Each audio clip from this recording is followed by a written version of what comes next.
Good morning and welcome to Health, Safety and Security with FLIR Thermal Imaging. I'm Anthony Capkun, publisher of Electrical Business Magazine, and it's my pleasure to be today's moderator.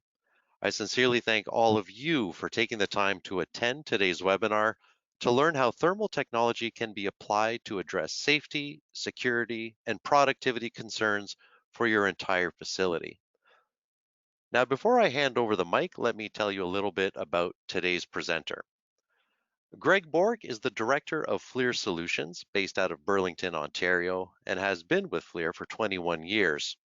He lives in, and I had to Google this, he lives in Balnafad, Ontario, the last home to Canadian icon Stompin' Tom Connors. He has two boys, now men, and a beautiful wife who Greg begrudgingly says has beat him to retirement. Now, the technology development Greg has seen in his tenure is not only cool, but it benefits workers, researchers, everyday citizens, and even, get this, rhinoceros in ways you may not expect. Now, helping us today during Greg's presentation is his colleague Manny. So as you have questions as they come up during Greg's discussion, feel free to type them into the questions panel, not the chat panel, but the questions panel, and Manny will text you an answer straight away. We may also have time for formal Q&A at the end of the presentation. And with that, take it away, Greg. Thank you very much, Anthony, and thank you very much for taking the time from your day to sit in on this discussion. I appreciate it. I know you're probably webinared to death, but I do think you're going to be able to find, even if you find one opportunity or application that you didn't think of, I think it will be a success today. What we're going to be focusing on today, as we discussed here, is health, safety, and security with our FLIR imaging technology. I must also mention too that with that will come cost savings and productivity, because the two go hand in hand. Let me just see if I can move this presentation along. In order to go and move on from this discussion, I'd like to point out 4 key words from our mission at FLIR. And this is what's going to drive our conversation and will be the focus of the applications. And that is save lives and livelihoods. One of the most important aspects of my job is to make sure that our employees are safe and secure, in making sure that back to work technology is there. And conversely, I want to make sure that the folks that we serve, the customers that we serve, are safe and secure. And in order to be safe and secure, that allows them to be productive, whether it's producing a car, manufacturing another opportunity, the oil and gas sector. It's very important that we save lives and livelihoods. And I encourage you to go to the website to take a look at the broader sense and maybe even more specific technologies as we go through here. I want to discuss some of the opportunities in a broader sense because there's a lot to it, right? And as Anthony mentioned, if you want to send some questions to Manny during the presentation, he'll do his best to answer. And afterwards, we could get into maybe more detail on some of the the broader questions we get to. The really important thing and the goal is to identify some options that you may not be aware of. You may know FLIR, but you may not know some of the new technology that is now readily available in the Canadian market and might be a perfect fit for your solution. Just very quickly, who we are. FLIR is, roughly a $1.8 billion global company. We are the global leader, of course, in infrared technology and have been so for many years. But we address the entire globe. We're focused in on thermal sensing. We're also in non-thermal opportunities as well. and you might see us on the television, whether it's something you'd see on CNN or something on a local news station. They're looking for somebody using a drone or using a thermal camera to maybe find a child that's lost in the woods. But that's who we are. We're split up into two basic groups, and the group that we're talking about today is the solutions group, right? We're the world leader in the technology, but we have everything from biochemical detection to AI vehicle navigation to radars. So we're a very broad technology with our DNA built into thermal. Without getting in too deeply into the core of the physics behind thermal imaging, needless to say, the most important thing we can talk about is where we sit in the electromagnetic spectrum. Somewhere between the visible, where we actually can see with our eyes, to the other side where the microwave wavelength sits. And we take and interpret energy and put it into a thermal image in order to represent whether it's a hot spot on a breaker or a motor or anything of that like. And here you can see a couple different opportunities, for instance, firefighting or first responders. Seeing through smoke in the thermal spectrum allows a firefighter or a first responder to identify and perhaps find a child that's hiding under the bed or obscured by smoke. Taking a look at utilities or leaks that are coming from an oil and gas or a production facility, and many other different interesting applications like artificial intelligence used in self-driving cars. This is where the technology is going. One of the things I must point out is that here at FLIR, here specifically in Canada, we've been here since 1965. We have several cameras in service, well over 40,000 units in service. We have a service department here. We have a training facility here in Burlington, Ontario, and we've been providing thermal technologies for years. We are one of the oldest entities as part of our organization, and we're very proud of the fact that we have bricks and mortar in this country. So what are we going to talk about? Well, first of all, we're going to talk about a safer workplace, whether it's perimeter security, whether it's elevated skin temperature screening, whether it's the standard or core predictive maintenance opportunities, or maybe we now talk about automating a handheld to a fixed mount to look at different ways of skinning the cat. This is a different way to look at a situation. And then we're going to take a look at a couple different ways of using the technology in finding predictive maintenance solutions to be very specific on how we address the marketplace and some new tools for you to use in your workplace. Well, how do we do it? This safer workplace. Now, I'm illustrating here maybe a substation, for instance, but you could represent that any other way. You could take a look at a manufacturing facility. You could take a look at an oil and gas plant. This is just illustrating a simplified, pictograph on how we can address the market with multi-technologies, whether it's radar. There's a division that actually has FLIR Radars is a group that can provide radar technology, automated systems. But at the end of the day, we're looking at a safe and reliable predictive maintenance solution, whether it's handheld or fixed, to allow you to see things, in some cases, the human eye cannot see. So let's start right away with, the perimeter security. These days, it's very important, whether you're looking at an electrical distributor, for instance, that want to protect their supply of parts. You want to take a look at a facility such as an oil and gas plant, or in this case here, perhaps a nuclear power plant, say like Bruce Nuclear.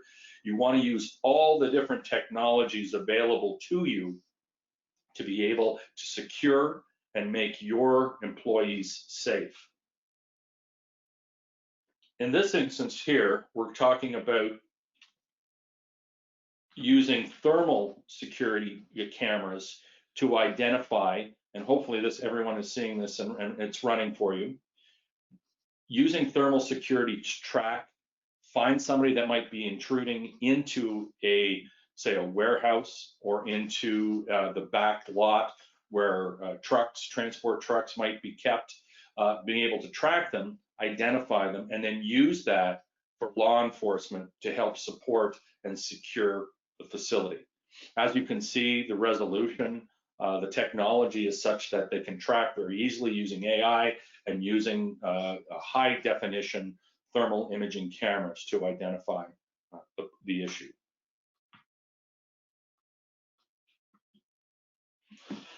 Where do you see thermal imaging or thermal security cameras? You can see them anywhere, whether it's a substation, a power plant, even bridges, data centers, airports. They're all a necessity to make sure that you have a safe and secure perimeter. The most important thing you need to look at when making a decision on a facility or installing a security system is make sure that you're looking to find the right solution, not just a off-the-shelf solution. Make sure you talk to the experts to make sure that you have something that will be able to address all your needs, whether it's a higher resolution or a pan and tilt solution. Make sure that it connects into perhaps the network security system or the VMS system within the organization that you're working with. Talk to an expert, talk to the folks that understand and install these things appropriately to make sure that you're not just purchasing something that won't be effective for your application. The next topic we're going to talk about has become a very high intensity opportunity and application that FLIR has been involved with since the outbreak of COVID-19. There has been a tremendous amount of focus on elevated skin temperature screening. And you notice I didn't say fever detection, because that is something that we as an organization shy away from that term, because we're not medical doctors. What we do is provide a highly sensitive, a highly reliable product, a radiometric detector to allow us to see the elevated skin temperatures based on key protocols. It's one thing to get a thermal imaging device to provide a screening device, but it's as important to make sure that the process is taken care of, making sure that you have the right protocols in place. Taking a look at where we are right now, you're seeing everything in the news. You're starting to see airports and production facilities. Even now, you're starting to see them in grocery stores and malls, what have you, as folks are slowly starting to come out and get into a more populous area here. So, can you use an infrared camera to detect a fever? Well, you can see elevated skin temperature. But again, it's more important that you take a look at the science behind it and make sure that what you're doing is the right system, because there's a lot of new folks that are entering the marketplace with security cameras. And security cameras, by and large, are great for night vision, but they're not designed for thermal temperature measurement. And that is the differentiating factor of where we are and what it is we do. This is a simplified version of what it looks like with a thermal imaging camera and a simplified software program to quickly and efficiently screen employees or customers coming into a facility. And it is something that has become a tremendous necessity out there as we go. And we come by it honestly. We've been doing this, it dates back to 1968 when we had the first thermal imaging camera dedicated to medical applications. And as you can see here, what we have also done is we were there on the front lines during the SARS outbreak, using thermal imaging, using a process to make sure that we are doing an effective job of identifying issues and fever or elevated body temperatures out in more populous areas.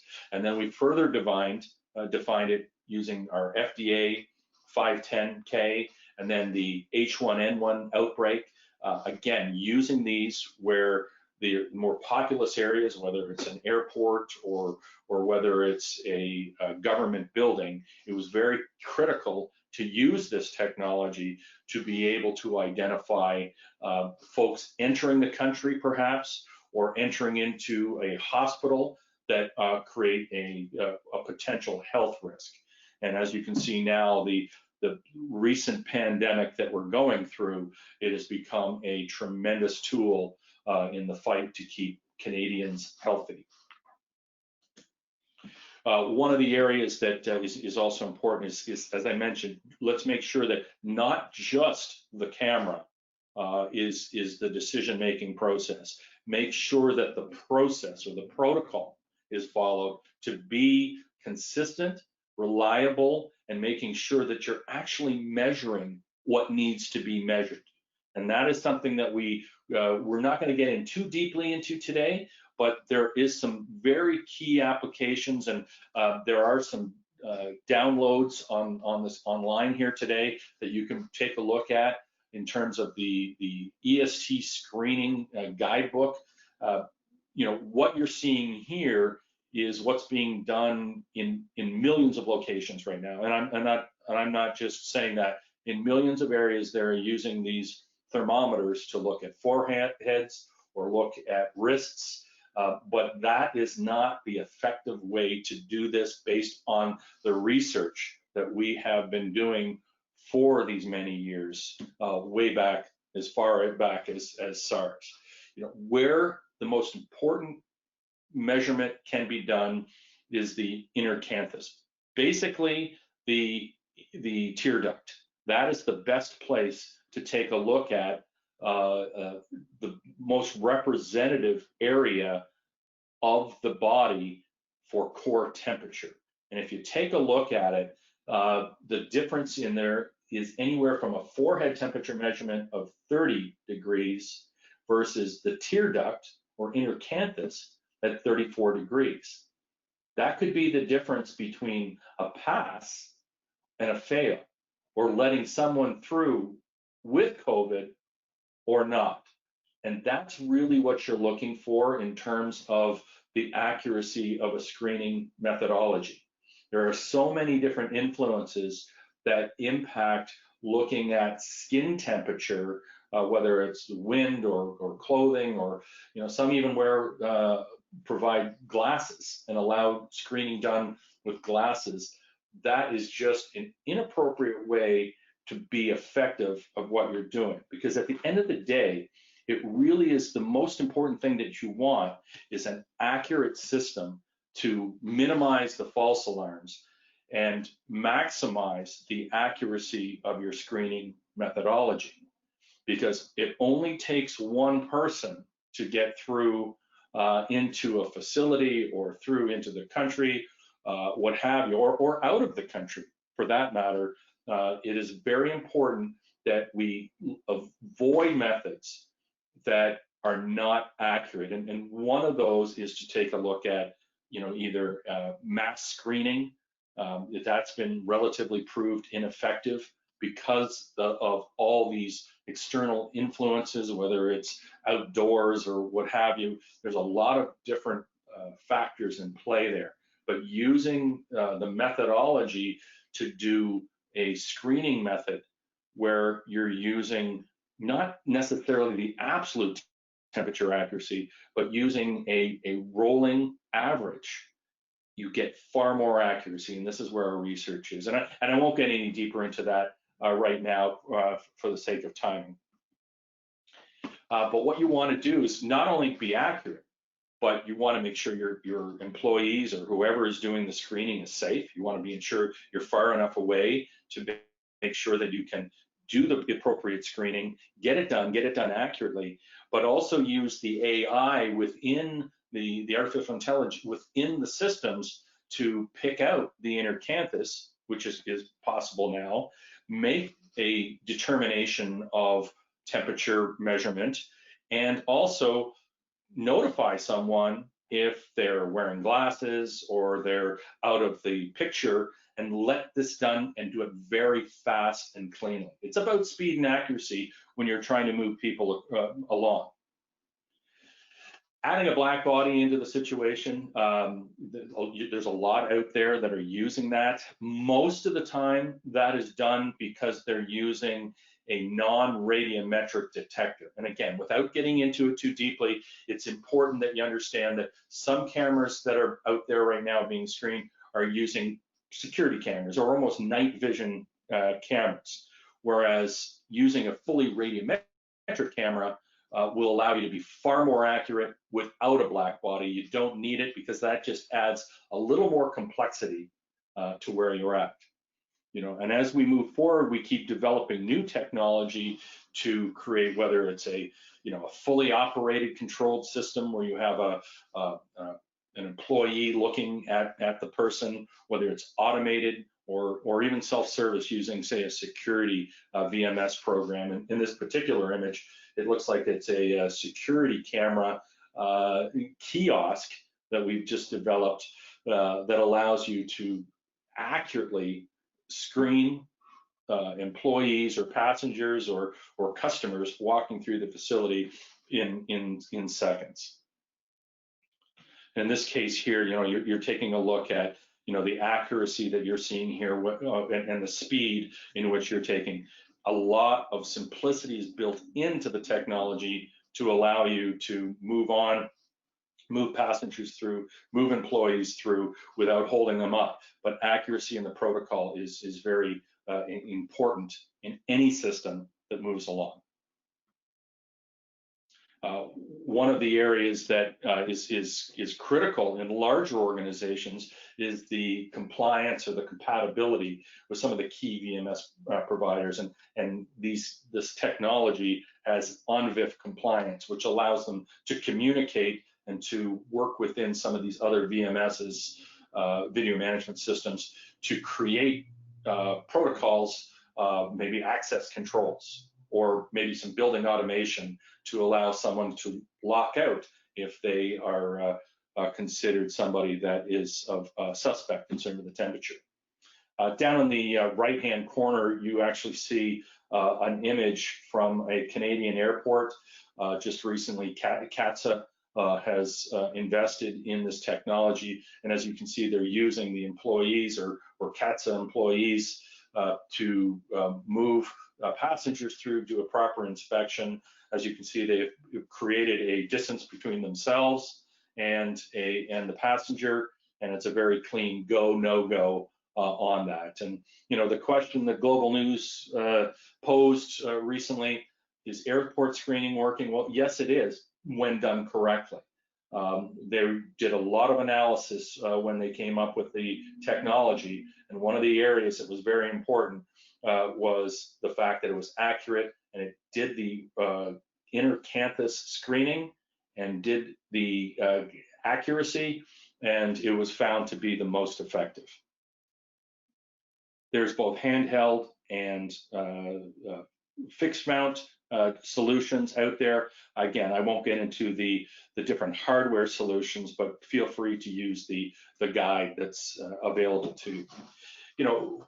For the folks on the call, many may already understand or know our cameras are used for predictive maintenance solutions, whether it's a electrical or a mechanical application, transformer, a load brake elbow, or motors. You can see the middle image. One of the motors is running high. Now, we're not analyzing why it's rolling high, but in this case here, you can certainly identify where to go quickly. A very fast analysis of that motor is running over temperature compared to the others, and you can quickly identify what the issues are. Here again, as you see the mechanical applications.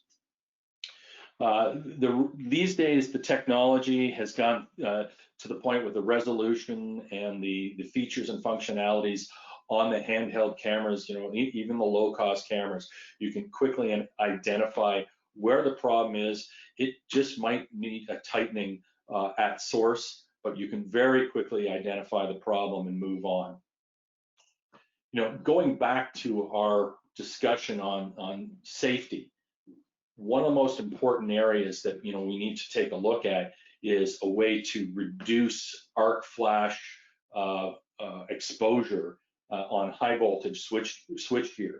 And one way to do that is by installing these crystal lenses into high voltage switchgear, which still allows you to maintain the frequency of inspection of these cabinets if installed in the correct areas, and reducing the frequency in which you need to open these enclosures. Because anytime you open the enclosures, you're in a situation where you are ramping up or inducing moisture or dust, what have you, that could create an arc flash event.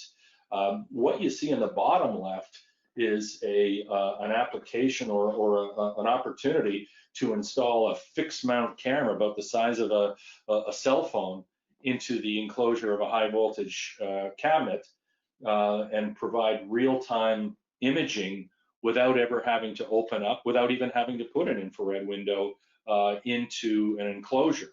And that is a significant way to provide a safe and clean method of doing these inspections, which are still necessary, but at the same time, we need to make sure that our employees are safe. And this is all related to the NFPA 70E requirements and arc flash radius and barriers to approach, making sure that while still providing predictive maintenance, the necessity for that, but making each one of the employees safer. And that can be done again by using either a real-time 7x24 thermal imaging camera powered over Ethernet back to a central station to monitor the health of the enclosure, or installing inexpensive IR windows to allow for inspection without using the cameras and opening up the enclosures. As we move now from a handheld device to perhaps a fixed device, there's three basic types that we're looking at. You can take a look at in terms of the critical asset. How is that asset working right now? You could take a look at early fire detection, maybe on a pile of coal or a pile of pulp and paper, what have you. Or you can take a look at the output of the product itself. You can take a look at, are those chicken wings cooked enough? Is that cookie cooked enough? Is the milk in that bottle at the right level?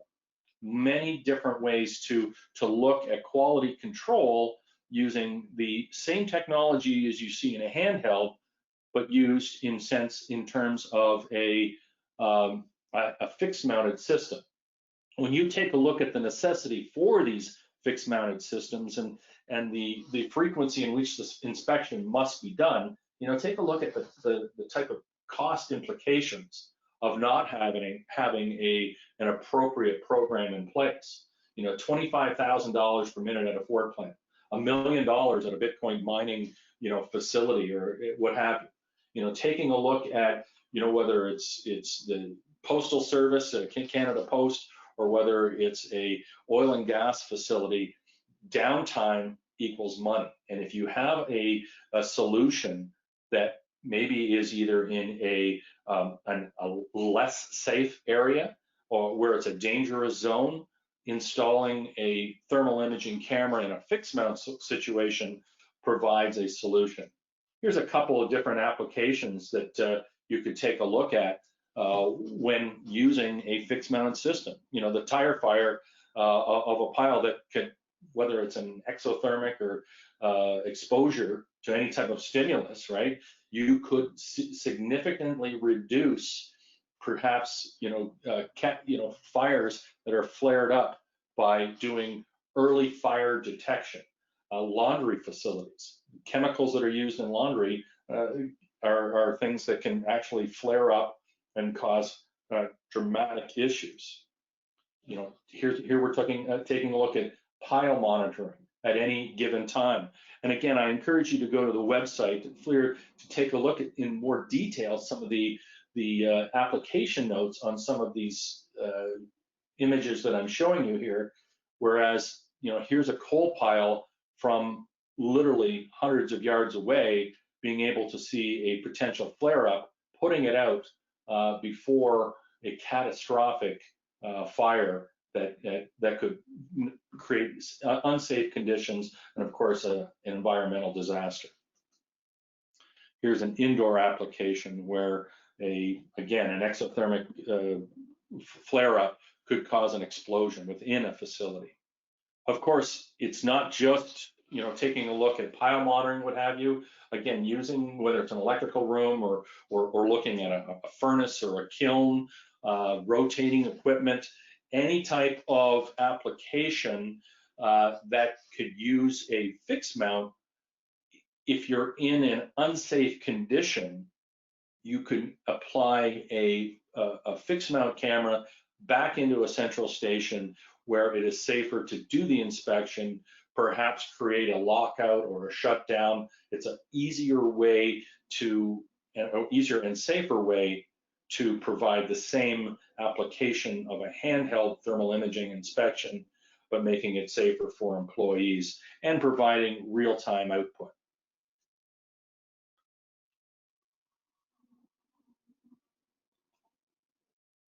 Here's a flare stack monitoring application to find out whether or not the flare is actually being ignited. If it's not only is it venting carbon into the atmosphere, but it's also a safety hazard as it might ignite downwards within the flare and create a safety and security issues. You know, here's some applications in the automotive sector alone where you can take a look at the product quality of parts coming off a line or the line itself. You know, there's different parts, whether it's, you know, is it welded properly? You know, here's a rear defroster where all the lines within the windshield or the back windshield are not operating properly. As a quality control check, very easy to work on a fixed mount coming in a fixed mount condition. Here's another weld application. In this particular instance here, you know, we're talking about a heated car seat. It's very easy to see if that car seat is activating at 100%. Very simple to do that. There's many different, whether it's anode processing, looking at electroplating, whether in this case here, they're looking at a truck brake that is seized. Taking a look at rotating paper, moisture variations inside of a paper roll that causes a quality control issue. Printed circuit boards. We're talking about now very small pieces and parts looking at quality control. This is an oil and gas facility where you're taking a look at tank inspections that you can't see with the human eye, but using a thermal imaging camera, you can take a look at. And again, taking a look at the critical assets, installing a camera, there are many different ways to take a look at the technology. One of the new technologies that FLIR's invested in is the ultrasonic imaging camera. And this will aid those using thermal imaging to find problems that are not readily visible with the human eye. One of the largest applications that we're seeing right now are air leaks in a manufacturing process that is just money going out the door, right? It's using the ultrasonic imager. You're taking a look at high frequency sound waves to see where there's leaks coming out of infrastructure, and it'll be very difficult to see or measure without using this device. And again, I'll put you towards looking at the specifications behind these cameras, but the initial results that we are seeing with the amount of microphones, we actually use microphones, 124 of them, to identify these air leaks. And why are we doing it? Because what we're seeing is a typical manufacturer can see roughly 3% of their electricity bill by finding and repairing some of these compressed air leaks. So obviously, the larger your air system is in terms of horsepower, the more cost savings you're going to see. So 3% in this economy is critical. So we think that using an ultrasonic imager to quickly identify these leaks, simply and easy, very fast and intuitive, you can find these leaks and fix them and reduce your costs dramatically. So why would you use the ultrasound? You're actually, in some cases, you're finding the issues prior to thermal imaging capturing the problems, right? Because what you're going from a high airflow to a low airflow, you might be able to find it using an ultrasonic device faster and easier than you would using a thermal device. And this graph here, we can make this graph available to you, but as you can see, that ultrasonic may very well find the problem prior to a thermal or elevated temperature will find the issue. I'm going to show you just a couple images here on what the ultrasonic imager looks like and where they found the leaks. And in this case here, gets you thinking about where you could apply this in your everyday work life, whether it's couplings or valves or flanges. There's so many places where air leaks can be an issue. And in this case here, here's an application, and here's actually the measurement that you see, where the reporting also helps you calculate the flow rate, which helps you also identify, what is that cost, right? In this case here, this was done in Europe, and you can see roughly 300 euros per year. Not a lot for that one, but when they all add up, it's a very important cost savings for a medium to large size facility. It's not just air leaks. It's also, high voltage situations where ultrasound can find transmission reliability concerns, right? Because ultrasound is very directional and it'd be very localized, it can help you find out, even in noisy environments, it can help you identify partial discharge in energized, energized systems. If they go undetected, it can cause a catastrophic damage to the electrical infrastructure of a facility, and more than an opportunity for arc flash to occur. So here's the outcome of something where partial discharge has caused an explosion in this case here.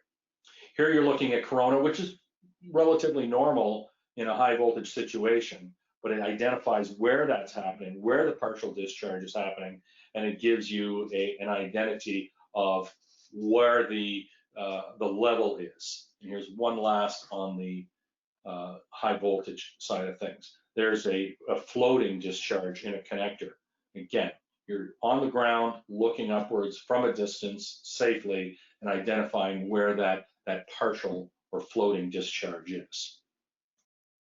let's visually see what the human eye cannot see. In this particular case, it could be volatile organic compounds using the technology, looking at gases, looking at insulating gases, what have you, and improving your plant safety.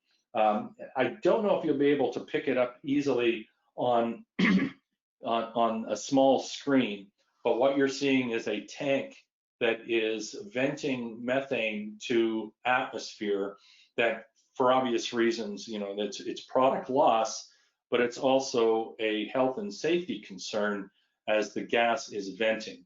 You can see methane, or in this with the same camera body, you can take a look at SF6 insulating gas. You can take a look at refrigeration, and ammonia, and SO2. So as well as using the same camera to do radiometric electrical and mechanical inspection. So it's a multi-purpose tool that we're talking about here, the GF77. So now in this case here, we're not looking for temperature measurement per se, but we're looking for escaping gases that are very harmful to the environment, and as well as a safety risk. If you take a look down at the bottom, you can take a look at what gases, a full list of what gases can I see and what I can and what I cannot see. Very important to take a look at. So from an electrical utility standpoint, SF6, the insulating gas, it's 32 times more dangerous than your standard VOC gas. It's very difficult to see. It's very low pressure, so it's not something that pops out easily. But we've had tremendous success using these optical gas imaging technologies to find areas where the leaks could present a situation where the insulating gas escapes, and a rise in temperature could create an explosion and the downfall of a mechanical and electrical situation. Where can we see opportunity? In manufacturing, taking a look at food and beverage, fertilizer plants, taking a look at refrigerant in pulp and paper situations, taking a look obviously in petrochemical, where you're seeing a lot of methane, venting from valves or flanges, what have you. And that's a very simple and easy technology to identify, and very accurate when you use another device that can actually quantify the gas leak at the higher level. In this case here, I want to spell out that there's two different types of cameras. There's one that's made for the regulatory, the Canadian regulatory oil and gas sector, and there's the non-regulatory, which is a simple camera, simple technology to use. In this particular circumstance, again, I'm hoping that you can see this on a small screen, but you're seeing gases that are emitting from a tank or the top of a tank, and this is a fixed mounted system that are watching that product vent to atmosphere. Again, we're moving from the handheld to the fixed. In this case here, this could be a remote facility that is monitoring 7/24 and reporting back to a central station by means of a simple web page. You can dial in and take a look at that web, or at that particular circumstance. One of our Canadian integrators that had tremendous success is a company called IntelliView, taking a look at fluid leak detection, but are also developing technologies to take a look at the gas emitted through leaks using the technology I just mentioned. So let's wrap up here today with taking a look at the different opportunities that we have to take a look at, whether it's a perimeter security, whether it's EST screening for employee safety, whether it's looking at a gas that might be emitting from a transformer, or in an oil and gas opportunity or refrigerant, using that technology, or looking at standard predictive maintenance temperature measurements. That is something that we can use. And lastly, using ultrasonic imaging to address predictive maintenance concerns cost effectively, reliably, and in a multi-platform approach. So I'll open this up now to questions, and hopefully you've got something out of there we can help you with. Greg, a question that came up in the past was, can you quantify gas leaks? Yes, you can. You on the more of the methane side of the house, methane propane, using what we call a QL320. It's a device that works with our GF series cameras, GF320 or a GF620. It is an iPad-based tool that helps quantify the product. A QL320 is the device that we use to quantify. Okay, great, thank you. In regards to the SI-124, can we see any other types of leaks? In terms of like gas leaks or whatever the case may be. Yes, I think it's based on the turbulence of those leaks. Obviously, low turbulence, low flow rate will be more difficult to see. The distance will play a factor. The environment, outdoor versus indoor, would play a factor. But it's made to see airflow from high concentration to low concentration, and you should be able to see most gas leaks of some form or fashion, everywhere from air on to other more chemically based gases. Okay, great, thank you. And last question is, you mentioned a few different cameras earlier on. What is the difference between a security camera and a non-security camera? Well, a security camera is designed to more of a night vision, to be able to identify in the dark, a perimeter security application. They're not specifically designed to measure say an intruder into a facility, measure the accurate temperature measurement. But most of our cameras are designed to have an accuracy of 0.01 degrees C or 0.02 degrees C, and temperature accuracy is important because the delta, the difference between a hot bearing and a cool bearing, it's very important to measure that accurately. So in order to make a designation on, like for instance, the EST screening, you want the most accurate temperature measurement device you can, not a security device, because a security device won't be able to provide the accuracy and the repeatability that of a not for a security camera versus a radiometric camera that is designed for temperature measurement. Okay, one more. Can you scan more than one person for EST? I would suggest that it is not recommended based on the research that FLIR has conducted. Scanning more than one impacts a lot of parameters. You're getting down to spot size ratio is an issue. How small is that target from what distance? The most accurate way to do the screening in our research, and it's backed up not just by FLIR itself, but ISO and many different legislative or regulation bodies, is to look at the inner canthus. And if you go take a look at the guidebook, there's more detail on where these regulations are. It's important to take a look at the inner canthus. If you're looking at multiple targets at once, it's the accuracy of your process is going to be diminished dramatically. Greg, can you speak to some opportunities, perhaps on the maintenance side, electrical contracting side, opportunities that are not yet being exploited by electrical professionals, but they really should look into adding this sort of service to their repertoire to, well, basically make them stand head and shoulders above their competition, bring more value to customers. Thanks, Andy. Absolutely. I mentioned it earlier on when we were talking about arc flash safety.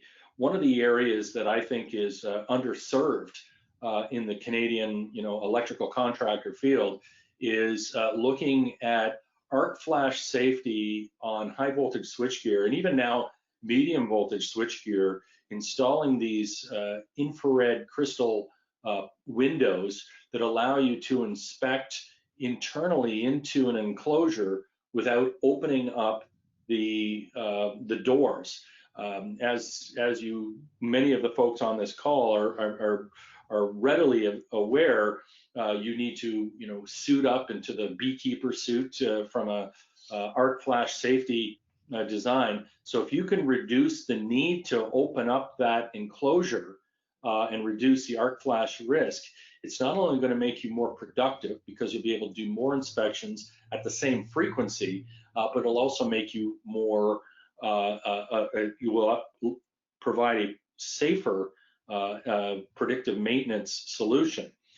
Also, moving from the infrared windows to more of a higher tech solution by installing a 724 monitoring system inside the enclosure is also going to provide the fact that you could reduce time using a handheld device and monitoring from a central station with alarms set up to make you even safer and more productive. That's one area.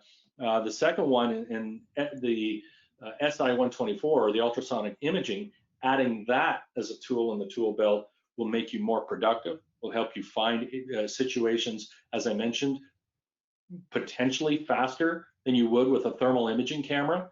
So these are a couple different tools that you can use to not only, maybe bill out more, but make you safer at the same time. Excellent. Well, hopefully people will look into that. And again, as a reminder, Greg has a number of handouts, which you can see just on that handouts panel, several PDFs that you can download. Now we're almost out of time here, Greg. I just want to get a few thoughts from you on, because it was teased at the start of the webinar, how these thermal technologies even involve rhinoceros. Can you speak to that a little bit before we run out of time? Well, I thought that would pique your interest, Anthony. Yeah, that's great. We at FLIR have created a relationship to help save the rhinoceros environment or rhinoceros population by using thermal cameras to fend off poachers that obviously use the rhinoceros horn for medicinal or medicinal purposes. The costs of the rhinoceros horn are ridiculously high, but by using the thermal imaging camera and the trying to fend off the poachers, that is something that we have partnered with folks in Africa to help us find these poachers and take them to justice. Very good. Thank you, Greg. And Manny, thank you as well for being there in the background and tackling questions and sharing them with all of us. So thank you for that as well. Greg, thank you. And thanks to everyone who attended. Do visit ebmag.com/webinars for recordings of all our past education sessions, including this one, which will be uploaded shortly. Thank you, everyone. I wish all of you an excellent day.